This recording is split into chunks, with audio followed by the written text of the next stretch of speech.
ask one question, strategic question to Aditya ji? Yep. Aditya ji, again, if you can wear your strategy consulting hat.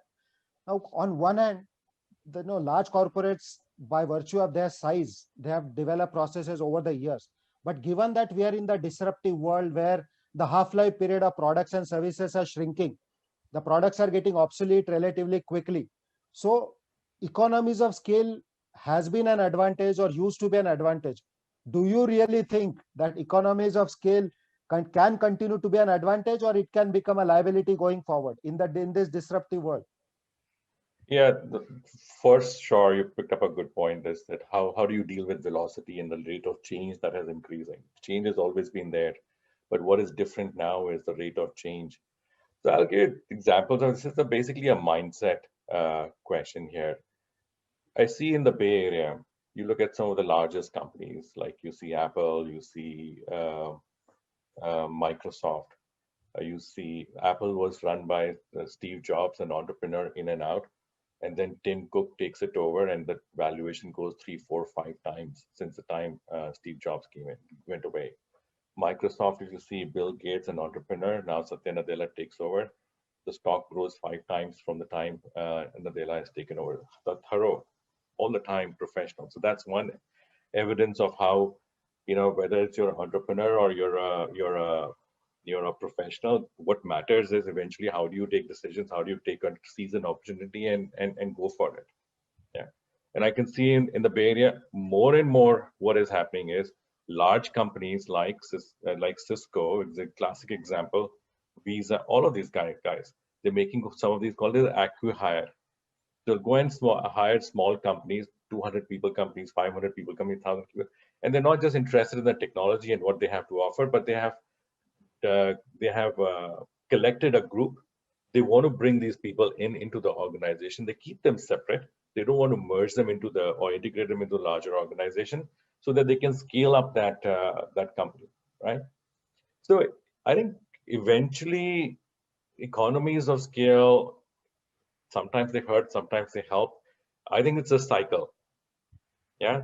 Sometimes companies go into it saying, hey, you know what, stick to the core. So let's divest some of these non-core businesses. Sometimes they say, hey, you know what, scale matters. So let's go and aggressively grow in every part of the world and everywhere in the world. Yeah. I don't think there is a one straight answer there. But how you manage the business, how you manage the people, how you seize opportunities, and and frankly execute. The strategy without Ajay, execution is just a good idea. Okay, sure. Ajay, if it's okay, can I chime in? Please, sure. Sure. Ranjan. So just adding to what Aditya was saying, that one of the things that we have started seeing, as a cultural shift is in the past, from a process standpoint, it used to be very waterfall. You follow one step and then go to the next one, and it used to take a lot of time because any of these steps that get slows down the entire delivery process. And the mind shift is changing to more of agile processing, where you're not waiting for the previous step. Things are all happening in its own process level. uh, and one of the concept that is becoming much more prevalent, and I was in Bay Area, so I've seen that a lot, where we call it as an MVP, minimal viable product, where the perfect state is not there. It's just the basic version of the thought process, so we can get it out the door quickly while we continue to evolve with the perfection or getting it ready for a broader market set.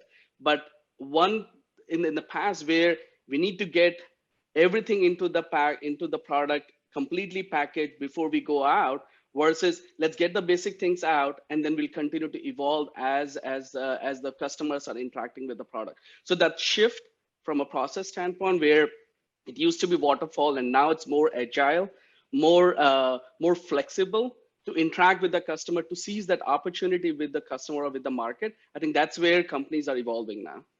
Sure. Thank you, Can I Ranjan. come in here, Ajay ji? Yeah, please, Rajesh. Yes. So And then I would Prashant. like Yeah. to, yeah, I would like to give my perspective from retail industry perspective. So in retail, scalability is not an option. Actually, see what happens, the more number of outlets we have, each and every outlet contributes some small amount to the corpus. And because of that, the entire retail industry works. And that's how they have to expand. Otherwise, there is no option.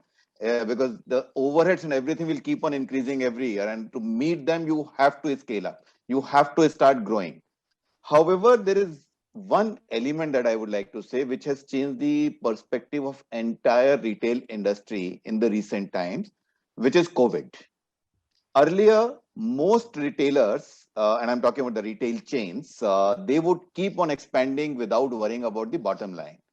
But with the COVID, the new thought that has come into the retail industry is growth, but profitable growth. It can't be just expanding anywhere like a jungle and without worrying about the bottom line. So this is the little bit I wanted to add from the retail industry perspective, that growth is very important, but we have learned our lesson that profitable growth is extremely important. Sure. Prashantji?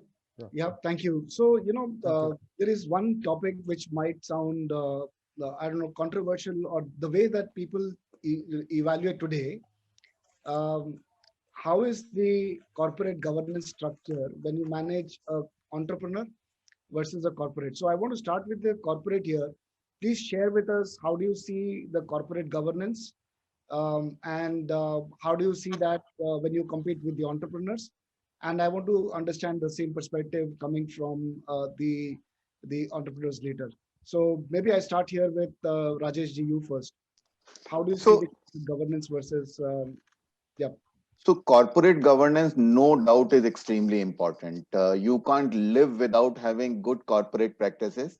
You have to have social compliance, legal compliance, values, ethics, all those things built into the system. And that helps a lot in your business. So once you have that corporate governance, that everything, in my belief, flows from the top. So if you are very, very serious about corporate governance at the top, even the people in the entire chain below you, they would start believing in corporate governance. And with this, you can actually make a very good goodwill point for your entire company, for your entire organization, not only for your employees, but also for the government and also for the customers. So in my view, corporate governance is extremely important. And how do you deal with this, Hemant Bhai, when you say corporate governance perception from the corporates that, okay, if I'm competing with a local company, they may not follow the best standards. So this perception, how do you manage, and how do you see corporate governance, the value system? Prashantji, this is a constant struggle. I think smaller companies can get away without the corporate governance. But as you scale up, I think there are certain benefits of scaling up and certain disbenefits of scaling up. So the corporate governance is a non-negotiable. You have to have your compliances in place. You have to have legals and your social responsibility, like what our dear friend told before us, that we need to. It is non-negotiable. It is something which you can't do without once you scale up. And I think, as all responsible companies, whether it is a professional or whether it's entrepreneur-driven, I think all of us have to follow, in today's time, corporate governance, especially with new norms being placed by the government now. I think we all are doing it, and I think we should be doing it also. And Sureshji can add his perspective also, because he has transitioned his family-owned business into a diversified, professionally run business. So your take on it, Sureshji? No, I completely resonate to the earlier speakers. I think corporate governance is non-negotiable. I think if you aspire to grow, there is no other replacement. I mean, you have to put the corporate governance in place, your compliances, your tax efficiency. Everything is absolutely important. Otherwise, the growth never happens.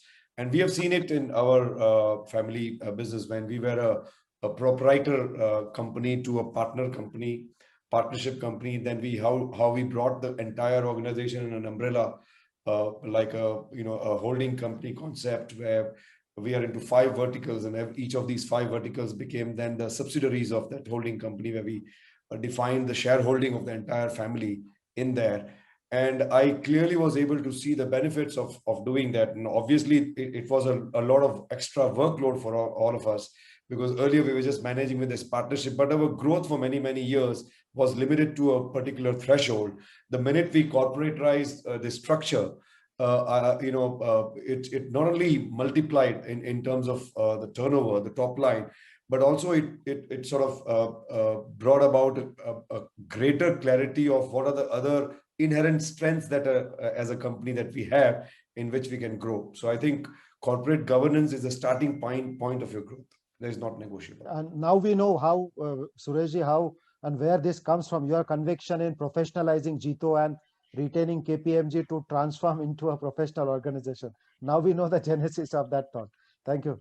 I would like to Prashant, follow this question with Hitesh ji as well. Tell us, Hitesh ji, again from the perception of corporate governance, working in an environment in India where generally there are challenges in this area. How do you really deal with this challenge? And especially when you transform from a small growing business to a large corporate, this is a huge change management. So how do you really implement it? Like everyone said, after a certain scale, it is not an option. And it is like a discipline. You have taken certain decisions, you have managed your meetings, and now it is a different way of working. So in this journey, for any entrepreneur, it is a little bit difficult, but I think it is not an option. So it has to be after a certain scale. And what happens when you see it from the different angle in a corporate governance, you get a lot of learning and you see the different angles. Because when it is not a corporate governance, you take the decisions and you close it, and nobody knows that. Now the decisions and these things coming on the floor, on the board, and your members gives you this different angle, different way of thinking to that. And I think that is very good, in my opinion. Even if it is not a compulsion, smaller scale, if you want to grow, we should start practice, and probably we were late into that. I think that's very well said, Hitesh ji.